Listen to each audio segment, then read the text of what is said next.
نحمده ونصلي ونسلم على رسوله الكريم أما بعد فأعوذ بالله من الشيطان الرجيم بسم الله الرحمن الرحيم يا أيها النبي قل لمن ما في أيديكم من الأسرى پارہ نمبر 10 سورہ انفال رکوع نمبر 10 آیات نمبر 70 تا 75 یا ایہا النبی اے نبی قل آپ فرما دیجئے لمن فی ایدیکم من الاسرى ان سے جو قیدی آپ کے قبضہ میں ہے یعلم اللہ فی قلوبہم خیرا اگر اللہ جانے گا تمہارے دلوں میں کچھ نیکی مما اخذوا منکم تو دے گا تم کو اس سے بہتر جو کچھ تم سے لیا گیا ہے وَيَغْفِرْ لَكُمْ اور تم کو بخش دے گا واللہ غفور الرحیم اللہ بخشنے والا مہربان ہے وَإِن يُرِيدُوا خِيَانَتَكَ فَقَدْ خَانُوا اللَّهَ مِن قَبْلُ اور اگر تجھ سے دغا کا دھوکے کا ارادہ کرے خیانت کا ارادہ کرے فَقَدْ خَانُوا اللَّهَ مِن قَبْلُ تو اس سے قبل بھی اللہ کی خیانت کر چکے ہیں فَأَمْكَنَ مِنْهُمْ پھر اللہ نے ان پر قابو پا دیا قابو دے دیا واللہ علیم حکیم اللہ رب العالمین سب کچھ جاننے والا اور حکمت والا ہے ان الذین آمنوا تحقیق کے ساتھ جن لوگوں نے ایمان لایا ہے وہاجروا اور ہجرت کی ہے وجاہدوا اور جہاد کی ہے باموالہم اپنے مالوں سے وانفسہم اور اپنے جانوں سے فی سبیل اللہ اللہ کے راستے میں والذین آووا ونصروا اور وہ لوگ جنہوں نے جگہ دی ہے اور مدد کی ہے اولئک بعضهم اولیاء بعض وہ آپس میں رفیق ہے والذین آمنوا ولم یہاجروا اور جن لوگوں نے ایمان لایا ہے اور انہوں نے ہجرت نہیں کی ہے ما لکم من ولایتہم من شیء تو تم کو ان کے رفاقت سے کچھ کام نہیں حتی یہاجروا جب تک وہ ہجرت نہ کرے وَإِنِ اسْتَنْصَرُوكُمْ فِي الدِّينِ فَعَلَيْكُمُ النَّصْرُ اور اگر وہ تم سے مدد چاہے دین میں تو تم پر ان کی مدد لازم ہے فَعَلَيْكُمُ النَّصْرُ إِلَّا عَلَىٰ قَوْمٍ بَيْنَكُمْ وَبَيْنَهُمْ مِيثَاقٌ مگر مقابلے میں ان لوگوں کے کہ ان میں اور تم میں کوئی معاہدہ ہو واللہ بما تعملون بصیر اور اللہ تعالی ان کاموں کو دیکھتا ہے جو کچھ تم کرتے ہو والذین کفروا بعضهم اولیاء بعض اور جن لوگوں نے کفر کیا ہے وہ ایک دوسرے کے رفیق ہے الا تفعلوه تکن فتنة فی الارض وفساد کبیر اگر تم یوں نہیں کرو گے تو فتنہ پھیلے گا ملک میں وفساد کبیر اور بڑی خرابی ہوگی والذین آمنوا وہاجروا وجاہدوا فی سبیل اللہ جن لوگوں نے ایمان لایا ہے اور ہجرت کی ہے اور جہاد کی ہے فی سبیل اللہ، اللہ کے راستے میں، والذین آووا ونصروا، اور جن لوگوں نے ان کو جگہ دی ہے اور ان کے مدد کی ہے، اولئک هم المؤمنون حقا، یہ لوگ واقعی ایمان والے ہیں، لہم مغفرت ورزق کریم، ان کے لیے بخشش ہے اور روزی ہے عزت کی، والذین آمنوا من بعد، اور جن لوگوں نے ایمان لایا ہے اس کے بعد، وہاجروا، اور ہجرت کی ہے، وجاہدوا، جہاد کی ہے، معکم، تمہارے ساتھ، فاولئک منکم، پس وہ لوگ بھی تم میں سے ہے، وَأُولُو الْأَرْحَامِ بَعْضُهُمْ أَوْلَىٰ بِبَعْضٍ فِي كِتَابِ اللَّهِ،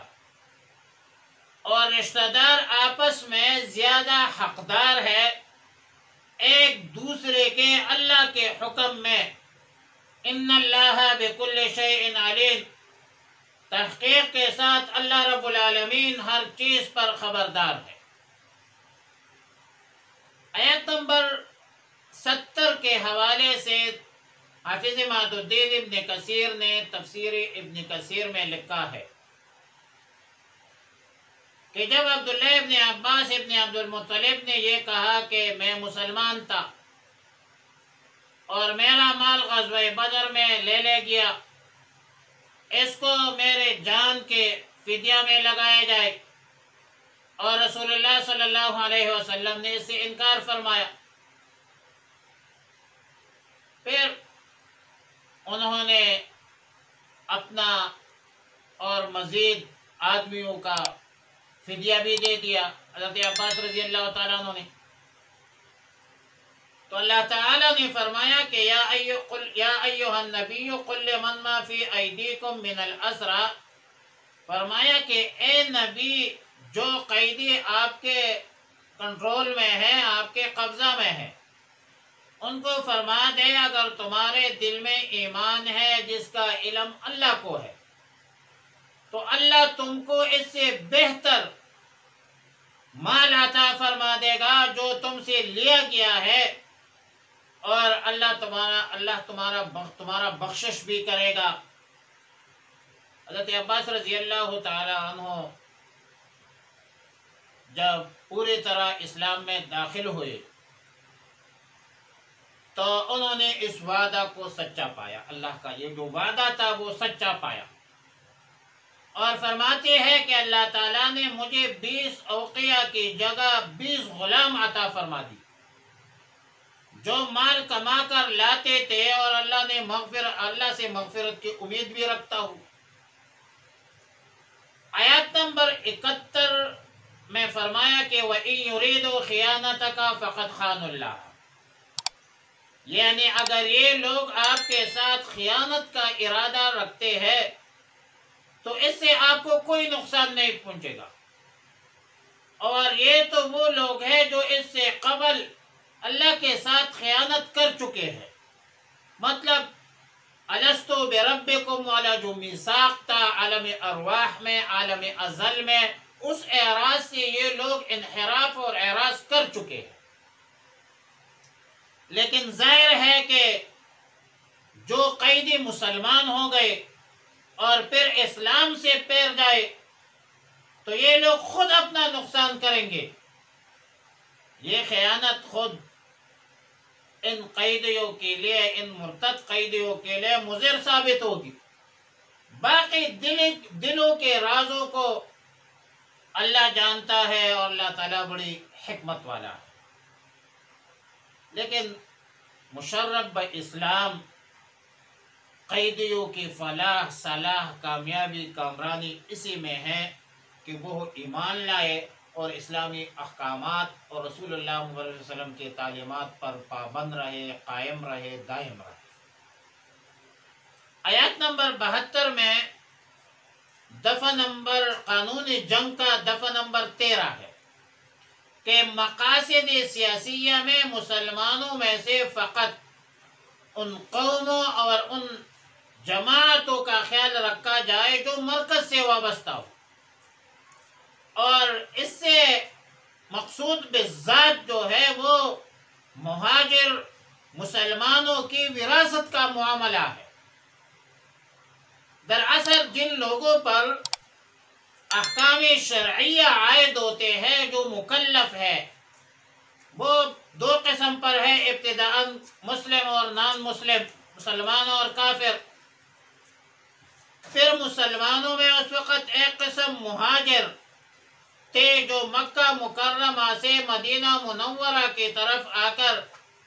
آباد ہوئے تھے، مقیم ہوئے تھے۔ دوسرے غیر مہاجر وہ تھے جو کسی جائز عذر یا کسی دوسرے وجوہات کی بنیاد پر مکہ میں رہ گئے تھے اور وہ ہجرت نہیں کر سکے۔ لیکن ظاہر ہے کہ باہمی رشتہ داریاں تھی، قرابت تھی، سب کے درمیان تعلقات تھی، کیونکہ ابتدائی اسلام میں تو صورتحال یہ تھی کہ بیٹا مسلمان ہے، باپ کافر ہے، باپ مسلمان ہے، بیٹا کافر ہے، ایک بھائی کافر ہے، دوسرا بھائی مسلمان ہے، یہی حالات بنے تھے۔ تو اللہ تعالیٰ نے اپنے رحمت کاملہ اور حکمت بالغہ سے میت کے مال کے مستحق قریبی رشتہ داروں کو قرار دے دیا۔ اب یہ حکم دائمی ہے اور غیر منسوخ حکم ہے، قیامت تک یہ اصول اور ایک ضابطہ اور قانون جاری اور باقی رہے گا۔ دوسری بات یہ ہے کہ مسلمان مہاجر اور غیر مہاجر مسلمان کے بارے میں فرمایا کہ جب تک مسلمان مکہ سے ہجرت نہ کرے اس وقت تک اس کا تعلق بھی ہجرت والے مسلمانوں سے وراثت کے بارے میں منقطع ہوگی، یعنی ہجرت کو شرط عائد کیا وراثت کے لیے۔ مہاجر مسلمان غیر مہاجر مسلمان رشتہ داروں کا وارث نہیں ہو سکتا اور دونوں کے درمیان وراثت نہیں ہوگی۔ لیکن یہ جو حکم ہے یہ حکم فتح مکہ کے بعد منسوخ ہوا، اب یہ حکم برقرار نہیں رہا، وہ جو ہجرت کی علت تھی وہ ختم ہو گئی، اور انتفاع علت سے انتفاع معلول لازم آتی ہے، کیونکہ لا ہجرت بعد الفتح۔ البتہ بعض اہل علم کی تحقیق یہ ہے کہ یہ حکم اب بھی باقی ہے، لیکن اس کا دار و مدار جو ہے حالات پر ہے، مقتضی الحال کے موافق جو ہے اس کے فیصلے ہوتے۔ اب کسی ملک سے کوئی لوگ ہجرت کرے اور کچھ لوگ ان کے کافر مرتد ہو گئے، اب ان کو تو حصہ نہیں مل سکتا۔ جو لوگوں نے ہجرت کی ہے وہ اس کی بنیاد پر ان کو ہجرت کے جنہوں نے ہجرت کی ہے وہ آپس میں میراث تقسیم کریں گے، جنہوں نے ہجرت نہیں کیا ان کو آپ کیسی میراث دے سکتے ہیں؟ تو بعض اہل علم فرماتے ہیں کہ نہیں، یہ حکم ابھی باقی ہے، لیکن اس کا دار و مدار حالات پر ہے اور حالات کے تقاضوں پر ہے۔ آیت مذکورہ میں اس جگہ ولی ولایت کا لفظ استعمال کیا، جس کا اصل معنی تو ہے گہری دوستی یا گہرا تعلق۔ سیدنا عبداللہ ابن عباس رضی اللہ تعالی عنہما، حضرت حسن، قتادہ، مجاہد، ائمہ تفسیر رحمہم اللہ تعالی کا قول ہے کہ اس جگہ ولایت سے مراد وراثت ہے اور ولی سے مراد وارث ہے، اور بعض ائمہ تفسیر نے لغوی معنی مراد لے کر دوستی اور اعانت مراد لی ہے۔ اب پہلی تفسیر کے مطابق مطلب یہ ہوگا کہ مہاجر مسلمان اور انصار آپس میں ایک دوسرے کے وارث ہوں گے، ان کا تعلق کے وراثت نہ غیر مسلم کے ساتھ قائم رہے گا نہ ان مسلمانوں کے ساتھ قائم رہے گا جنہوں نے ہجرت نہیں کی ہے۔ پہلا حکم یعنی اختلاف دین کے اساس پر قطعی وراثت تو دائمی اور باقی رہے ساری رہا، لیکن دوسرا حکم فتح مکہ کے بعد منسوخ ہوا، کیونکہ جس طرح میں نے گزارش کیا کہ جب ہجرت کی ضرورت باقی نہیں رہی تو مہاجر اور غیر مہاجر کے درمیان قطع وراثت کا حکم جو ہے وہ بھی باقی نہیں رہے گا۔ پھر فرمایا کہ وَإِنِ اسْتَنْصَرُوكُمْ فِي الدِّينِ فَعَلَيْكُمُ النَّصْرُ، یعنی اگر یہ لوگ جنہوں نے ہجرت کی ہے، اگر کہ ان سے تعلق وراثت منقطع کر دیا گیا ہے، مگر وہ بہرحال مسلمان ہے، اگر وہ اپنے کے حفاظت کے لیے مہاجر مسلمانوں سے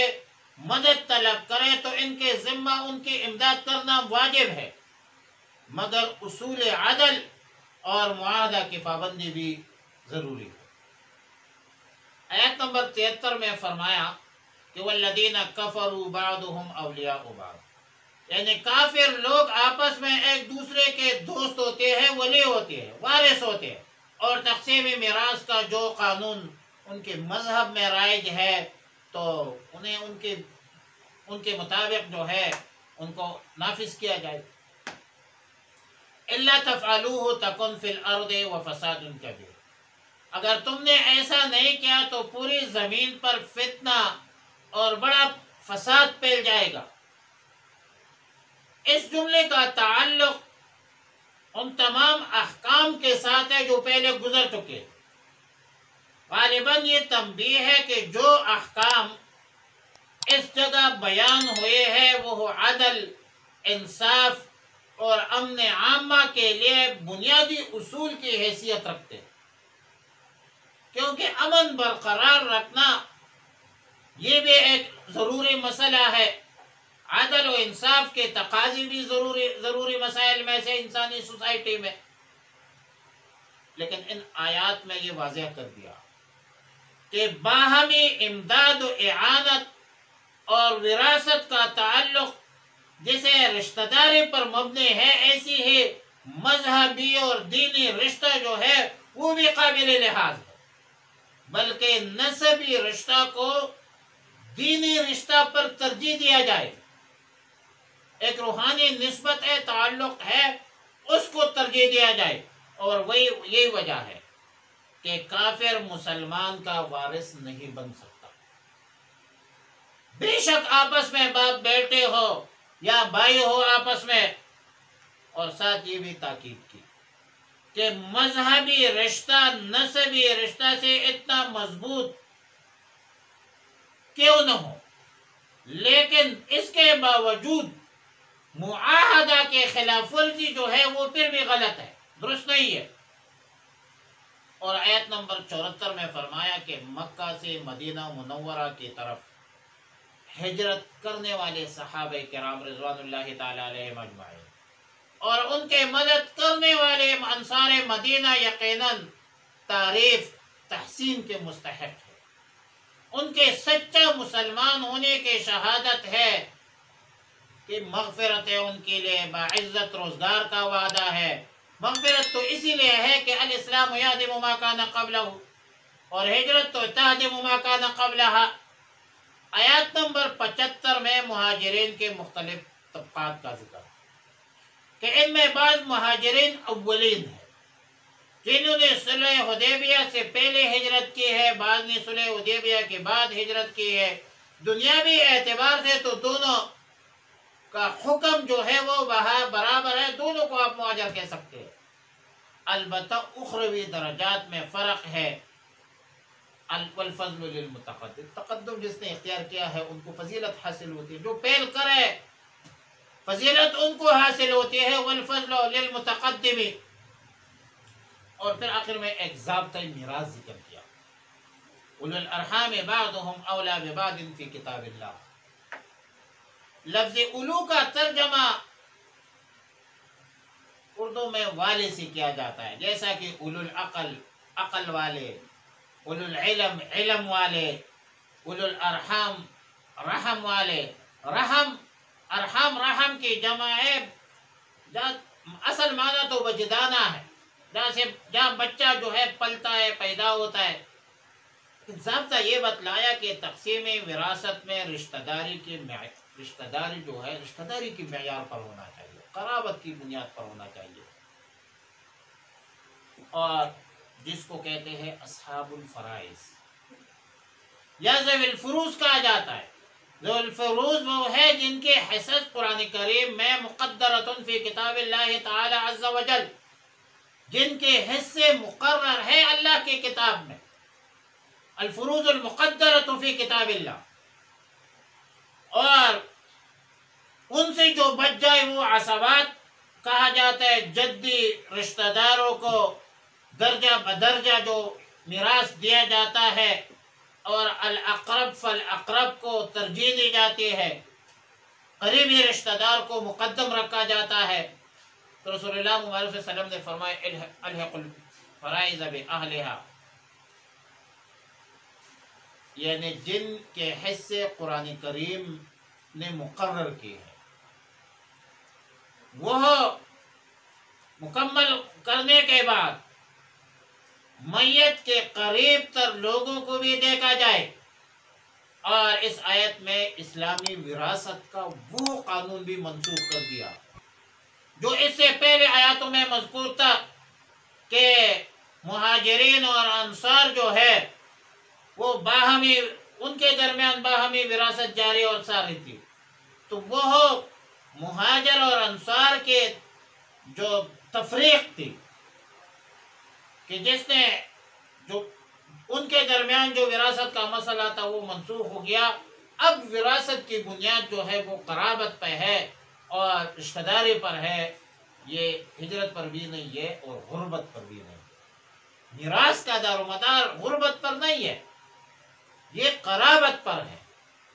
اور جو زیادہ قریب ہوگا اس کو اس کا حصہ ملے گا۔ وآخر دعوانا الحمدللہ رب العالمین۔